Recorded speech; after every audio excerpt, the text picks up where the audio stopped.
প্রত্যেক মানুষ স্বপ্ন দেখে, আর প্রত্যেক মানুষ এই আশাও করে যে তার স্বপ্ন পূরণ হোক। কিন্তু তার স্বপ্ন কখনো পূরণ হয় না যারা প্রথমেই এই কথা ভেবে নেন যে তাদের স্বপ্ন পূরণ হয়ে গেছে।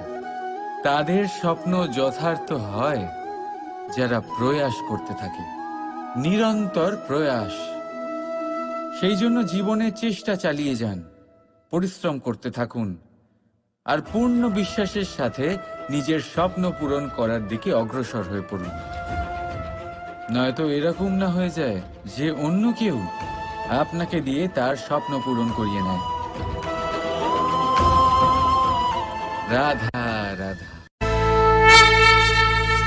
জীবনে শিখরে পৌঁছানোর জন্য মানুষের কি প্রয়োজন হয়ে থাকে?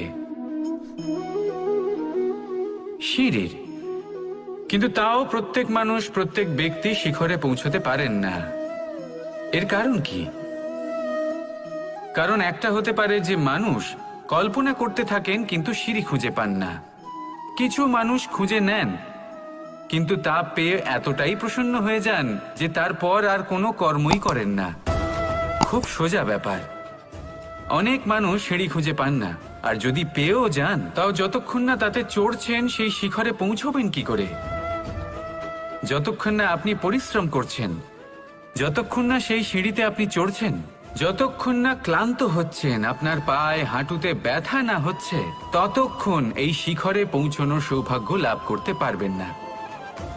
তাহলে কল্পনার সাথে কর্ম করুন, পরিকল্পনার সাথে পরিশ্রম করুন, সব কিছু পাবেন। আসুন আমার সাথে ভালোবেসে বলুন রাধা রাধা।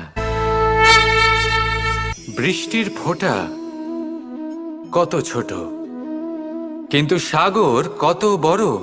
হিমখণ্ড কত ছোট, হিমালয় কত বড়। কত পার্থক্য আছে দেখুন।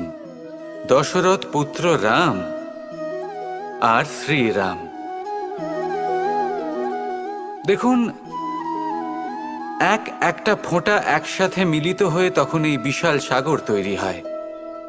সকল হিমখণ্ড যখন একসাথে মিলিত হয় তখন এই বিশাল মহান হিমালয় গঠিত হয়।